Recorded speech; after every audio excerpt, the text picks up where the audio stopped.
Абортусот е една од најконтроверзните, но и најважните теми, кога станува збор за здравието и правата на жените во светски рамки.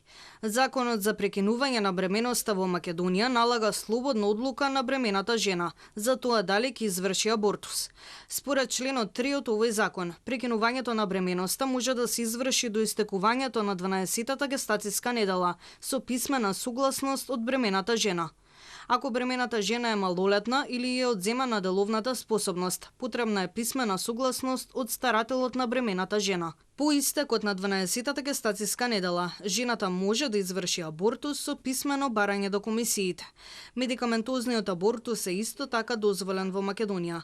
Од Хелсиншкиот комитет за човекови права велат дека законот за прекинување на бременоста од 2019 година е навистина либерален. Ние имаме полиберален закон од повеќето, не сите, но од повеќето европски земји, како за пример би кажала, на пример Полска. Полска има рестриктивен закон кој што беше донесен 2020 година, за кој што следеа многу протести, со кој што целосно го забранува правото на абортус. Исто така можеме да кажеме и за Америка, кој што со укинување на пресудата која што го овозможуваше слободно правото до пристапот до право до абортус, стана ограничено и се даде можност за секоја држава засебно одлучува, па така не во секоја држава е дозволено правото на абортус. Мора да се истакне дека сите овие уназадувања на правото на абортус и на слободата на жената да одлучува за сопственото тело и за своето сексуално и репродуктивно здравје се должни на антиродовите движења или антифеминистичките движења, кои што имаат застарени ставови и кои што многу координирано работат со цел на незадување на овие права.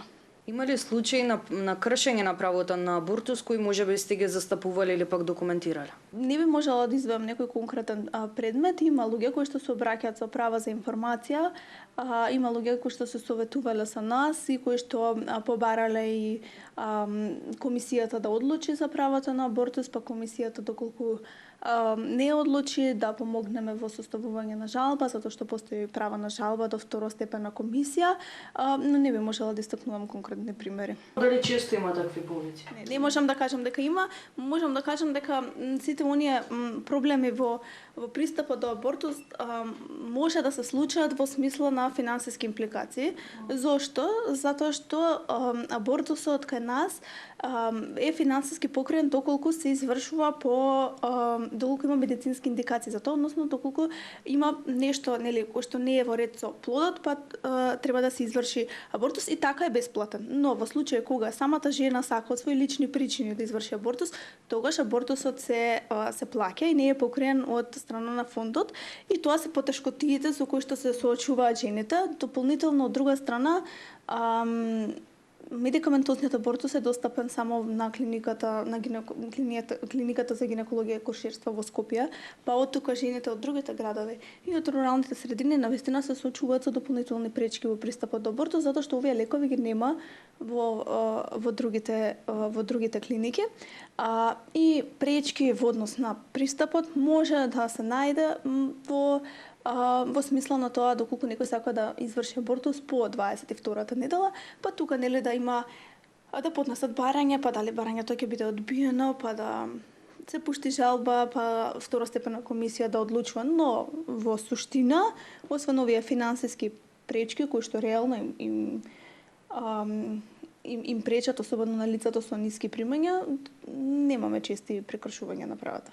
Медикаментозниот абортус е законски во нашата држава од 2019 година. Овој тип на абортус во примарна здравствена заштита може да се изведува до 9-та гестацијска недела, според член 19 став 2 од Законот за прекинување на бременоста.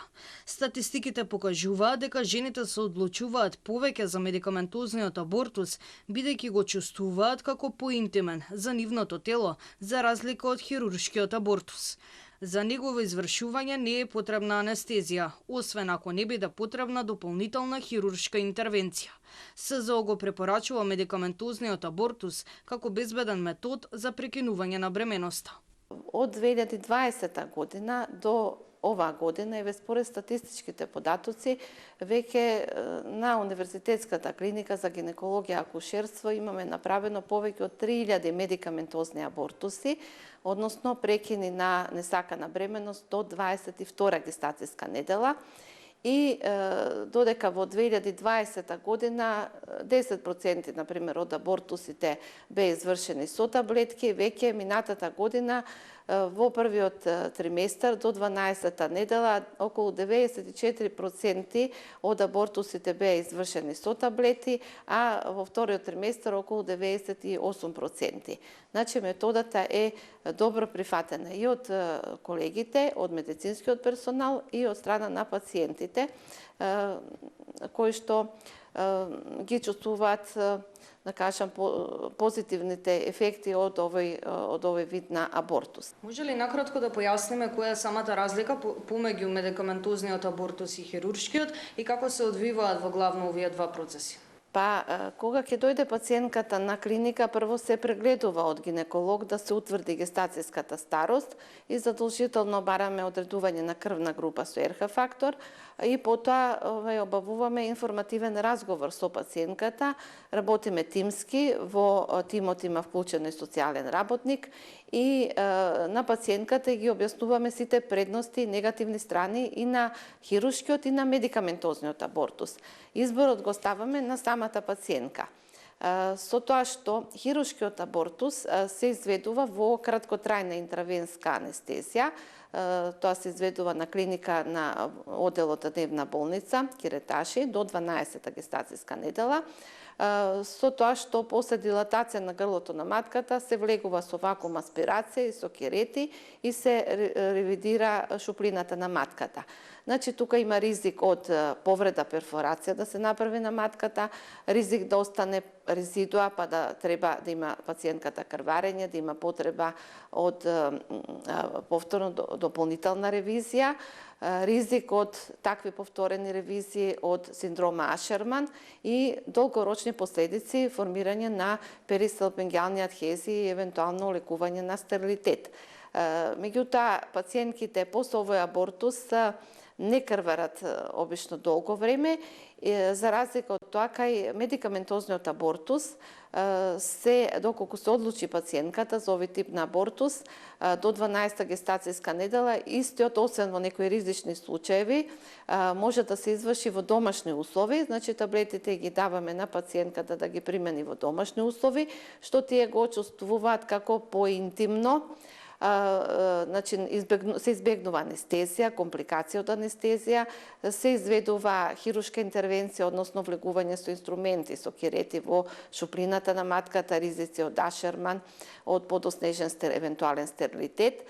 Меѓутоа, тука пациентките обично при примена на овие таблети крварат повеќе денови, може 2 до 3 недели, кога ја закажуваме контролата, но во многу помал процент на случаеви остануваат резидуални маси во шуплината на матката кои барат дополнителна некоја киреташа, кое што во овој случај полесно се изведува, бидејќи грлото на матката е дилатирано. За изведување на медикаментозен абортус користиме два вида на таблети. Едните таблети се таблетки мифечин од 200 мг, тоа е инхибитор на прогестеронски рецептори и доведува до одлепување на оволоплацентарните маси од зидот на матката, до размекнување на грлото на матката и сензибилизација на матката на дејството на простагландините. Значи, овие таблетки ја подготвуваат матката за абортус. После 24 до 48 часа се дава таблетки мизопростол, кој е аналог на простагландини. Тоа се таблетки од 200 микрограми, ги има од 400 од разни фирми. И тие предизвикуваат контракции на матката и сврлање, значи, на оволоплацентарните маси, односно од 12 до 22 недела, ако е поголема бременоста, значи се изфрла содржината од матката. кај бременности од 12 до 22 недела, кои што се прекинува со медикаментозен абортус, било заради социјална или медицинска причина, пациентките се хоспитализираат во болница. Исто така за овие хируршки абортуси од 12 до 22 недела во втор триместар, поголеми абортуси, тие се изведуваат со интраамниална апликација на 33% натриум хлорид, кој предизвикува контракции на матката и после тоа следи киретажа на матката. Тоа е доколку ако се изведува хируршки абортус кај овие поголеми бременности. Инаку да напоменам дека секоја пациентка пред отпочнување на абортусот добива информации и подпишува информирана согласност. Значи за интервенцијата, дека е запознаена со самата интервенција, со ризиците, со можните компликации за истата. Исто така, на клиниката добива совети и за контрацепција по извршениот абортус, а имаме одредена количина и на контрацептивни средства кои што ги нудиме на социјално ранливи категории, пациентки што имаат повеќе абортуси и други некои причини. Имаме и спирали, можеме да аплицираме, даваме и таблетки, тоа е со програмата за заштита на мајките. Колку е застапена самата едукација помеѓу лекарите во однос на оваа тема и дали сте се сретнале со некои случаи каде што самиот доктор ја осудува пациентката која што се одлучила за абортус? Од воведување на медикаментозниот абортус, исто така со помош на Министерството за здравство и невладината организација HERA, тимот што тука го отпочна од одделот ургентна гинекологија, имаше од одделот за високоризична бременост, значи составен од доктори и сестри, и социјални работници, психолози. Значи организиравме повеќе едукативни дилници, состаноци за едукација прво на специјализантите на клиниката, специјалистите на клиниката, потоа специјалистите од примарно и секундарно ниво на повеќе градови низ државата. Понатаму организирани се исто едукативни предавања на више медицински сестри во Тетово, студенти по медицина во Скопје, Штип, на повеќе универзитети и ние продолжуваме со овие едукативни активности кои што се влесени веќе во курикулумот на студентите по општа медицина и студентите особено на специјализација по гинекологија и акушерство. Меѓутоа, сметам дека треба да продолжиме со оваа едукација, бидејќи методата веќе после 4 години, 5 година е прифатена како рутинска метода веќе во секојдневната пракса. Инаку во праксата сум сретнала колеги кои што осудуваат пациентки за изведување на абортусот, сакаат некогаш и да ги предомислат, и колеги кои што не сакаат да извршат абортус, зашто од лични, од етички причини, верски причини, што законот го дозволува под некои услови. Меѓутоа, има законот за здравствена дејност во одредени ситуации од лични, од верски побуди да одбие да изврши абортус. Меѓутоа, сепак во праксата, мислам, во секојдневната дејност, работа, ние на пациентките им ги објаснуваме предностите и компликациите од медикаментозниот и од хируршкиот абортус и ги нудиме двата модалитета. Меѓутоа, пациентката е оставена и законски има право, тоа е нејзино дискреционо право, кој мора да го почитуваме како здравствени работници, сама да се одлучи за изведување или неизведување за абортусот. Како стои прашањето со пристапот до медикаментозниот абортус за жените кои што живеат надвор од Скопје? Дали имаат услови надвор од главниот град за овој тип на абортус или пак се приморани да патуваат токму до тука? Вака, таблетите за медикаментозен абортус е предвидено според Министерството за здравство од првата година кога се увезени, да се лоцираат после набавката на едно централно ниво, од каде што ќе се дистрибуираат на клиниката и по другите болнички установи во државата. Исто со законот за абортуси од 2019 година дозволено е и матичните гинеколози до 9-та гестацијска недела да изведуваат медикаментозен абортус, доколку исполнуваат некои законски услови и доколку ги имаат таблетките. Проблемот со таблетките останува што истите не се регистрирани во нашата држава и што за сега се увезува само со интервентен увоз од странство, така што не може да се набават многу големи количини. Значи, останува, понатаму треба да работиме на решавање на овој проблем. Инаку повеќе центри, изминатите години, болниците во Куманово, во Битола, веќе го применуваат медикаментозниот абортус. Меѓутоа, проблем е тоа што не се регистрирани препаратите во државата, а се покажале многу успешни во секојдневната наша пракса и работа. Иако законот на жените им дава право на избор, жените кои се одлучуваат за абортус честопати се соочуваат со осуда, стигматизација и притисоци од околината. Страв, срам, чувство на вина, често подгревани од осудувачкото општество. Психолог Цветковиќ објаснува како тоа влијае врз менталното здравје и колку е важна свеста за подигнување на правото на избор. Важна е свеста, на некој начин и самото подигнување на свеста кај во општеството, кај населението, на сите нивоа. Од, да кажам, преку здравствените услуги, социјалниот, општествениот сектор, меѓутоа пред си примарниот, односно семејството, на некој начин треба да даде поддршка во некоја насока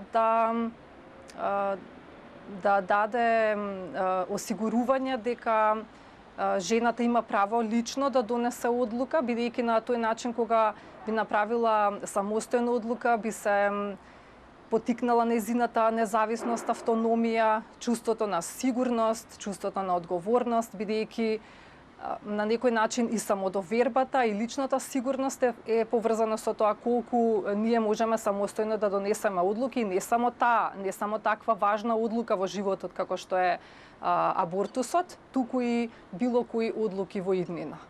Како до поголема поддршка за жените кои што се соочиле со овој чин и воедно ќе прашам кои се оние психолошки состојби кои што доаѓаат по самиот абортус?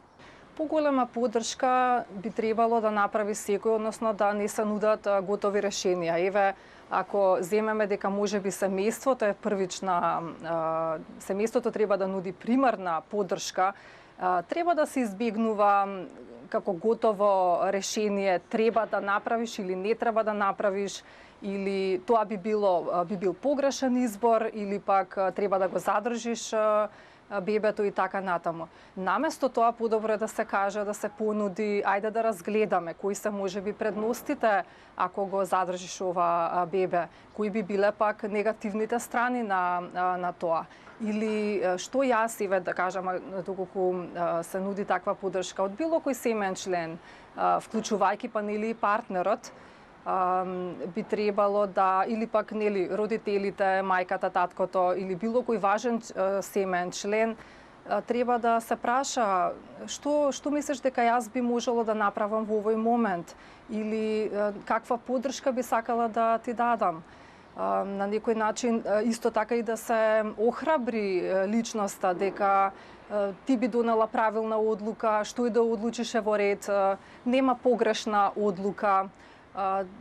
Ти си личност која што може да го издржи овој притисок и така натаму. На некој начин да се охрабри преку афирмативен говор, преку потикнување и јакнење на снагите на личноста која што во тој момент би требало да направи соодветен избор, затоа што не е лесно секогаш да се направи соодветен избор, не е тоа нешто што некој го може преку ноќ да го донесе, тоа е сепак голема одлука или да кажам важен животен настан за многумина и негативен, меѓутоа и за одреден број на лица и позитивен секако.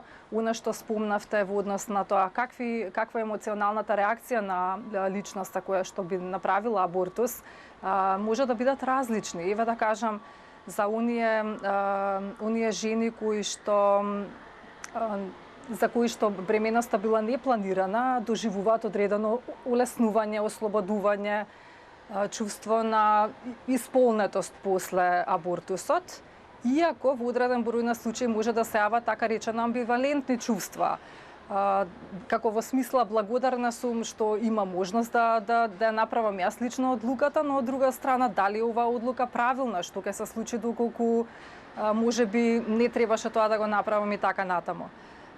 Инаку негативните емоции, односно чувствата на тага, жалост, чувство на вина може да се јават кај жените кои што треба да направат абортус поради можеби зачувување на сопственото здравје. И сега тука овие чувства може да се јават со различен интензитет, да кажам од некое нерасположение, меѓутоа да се зајакнат па се до длабока тага или до очај, до апатичност и така натаму. Од друга страна пак може да се јави исто така чувство на анксиозност, односно измешано чувство на страв, загриженост, кое што може да кулминира па се до панични напади, да речеме. Одредени депресивни симптоми може да се развијат, постои еден така наречен постабортусен синдром, односно тоа е нешто слично како, да кажам, реакција на посттравматско стресно растројство, каде што на жената се навраќаат одредени негативни мисли поврзани со самиот настан, после известно време може да се јават и како повторувачки слики и тоа навистина може да го наруши целокупниот нејзин квалитет на живот. Така да навистина ова е една комплексна ситуација каде што е потребна огромна поддршка пред се од семејството, пред се од партнерот и но и да се свати како нешто дека жената има право тоа да го направи, има право на собствен избор. Но најдобриот избор би го направила секако со поттикнување на незините лични снаги, меѓутоа и семејните ресурси со кои располага во тој момент. Хера повеќе од 20 години работи на тоа жените да имаат пристап до точни информации за своето сексуално и репродуктивно здравје, вклучувајќи го и безбедниот абортус. Хера е на терен, таму каде што недостига поддршката. Според Хера, сепак жените не се доволно информирани за своите репродуктивни права, кое представува еден од најголемите предизвици. Ако го прашате законот, правата постојат. Но ако прашате жена која што живее во рурална средина или самохрана мајка која што не знае каде да се обрати или пак едноставно тинеџерка која што нема со кого да разговара, тогаш одговорот е не. За жал, жените во Македонија се уште не се доволно информирани за нивните сексуални и репродуктивни права, вклучувајќи го и абортусот, и тоа е еден од најголемите предизвици. Но сепак во однос на ова прашање забележуваме одреден напредок, затоа што во последните години се забележува дека дел од организациите и се поголем број на здравствени работници активно го промовираат сексуалното и репродуктивното здравје, а Хера работи на тоа да информациите бидат достапни на интернет, во заедницата и директно на терен преку младински едукатори и мобилни тимови. Дали има достапни бесплатни психолошки советувалишта или пак правни совети за жените кои што се наоѓаат во оваква ситуација? Иако Хера не располага со правен тим, ние сепак ги информираме жените за нивните законски права и услуги кои што им следуваат. Меѓутоа, кога е потребно, ги упатуваме до соодветните институции или пак организации кои што нудат правна помош. Кога е во прашање абортусот, повеќето земји како и Македонија дозволуваат абортус, освен Малта, Никарагва, Ел Салвадор и Доминиканската република, каде што абортусот е целосно забранет, дури и во случаи како силување, инцест или опасност по животот на жената.